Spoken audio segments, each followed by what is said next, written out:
failure to repeal and replace Obamacare with back tattoos of a defeated-looking Ryan next to a word bubble that said, Obamacare is the law of the land for the foreseeable future. But just a few days later, creepy VP Mike Pence took born-again shit on our parade. He broke the tie in the Senate vote, allowing states permission to withhold federal funds from Planned Parenthood and similar health care providers. Woo!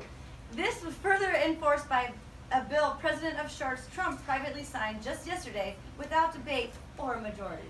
Losing access to healthcare providers like Planned Parenthood could prevent people from obtaining critical services such as contraception, breast exams, cancer screenings, STD screenings, and treatments, among many others. While many Republican lawmakers don't understand the importance of Planned Parenthood, they did attempt to offer up a list of alternative health care services if Planned Parenthood was defunded.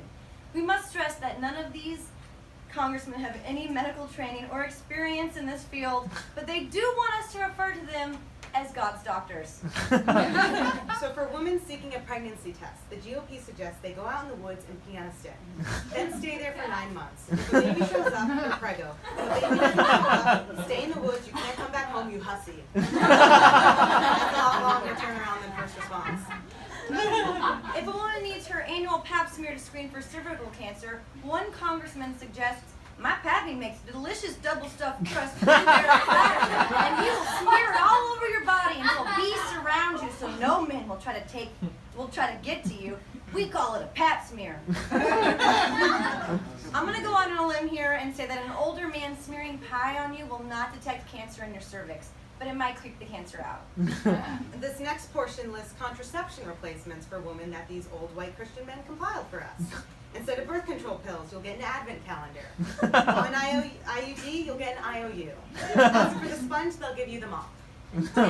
Instead of a birth control patch, they give you a Grateful Dead patch. The birth control implant, a breast implant. No one wants that. The diaphragm, it just says you'll receive a shoebox diorama of the White House. And finally, if you request the new ring, you'll get one of those daddy-daughter promise rings to never, ever lose your precious virginity. I'm creepy about that. Seems like these options control women more than they control births, but then again, I'm not the one in that room of all old white men making decisions about women's bodies. I'm just a, quote, slut with a hole, as polled by the GOP. Now, for breast exams, they say, let me take a look at those tatas myself, Shirley. For an HPV test, they say watch 3 episodes of Girls and diagnose yourself. The morning after pill, they say just take it the night before. Yeast infection treatments, check your oven. The bread should be rising. For transgender health exams, their response is a link to that YouTube video of Home Improvement's Tim the Toolman Taylor doing his confused grunt for 10 minutes straight. For UTI treatment, they say, go Longhorns! Let's go get 'em, boys!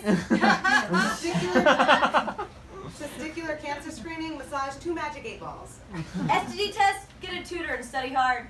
And finally, for abortion, they claim your body is a temple, but then that's crossed out and it says a co-op that you don't belong to. Everyone else gets to vote on it except you. But what's fun is you still have to pay for it. Let's just pray to the goddess doctors that Planned Parenthood is never defunded and replaced with GOP's alternatives.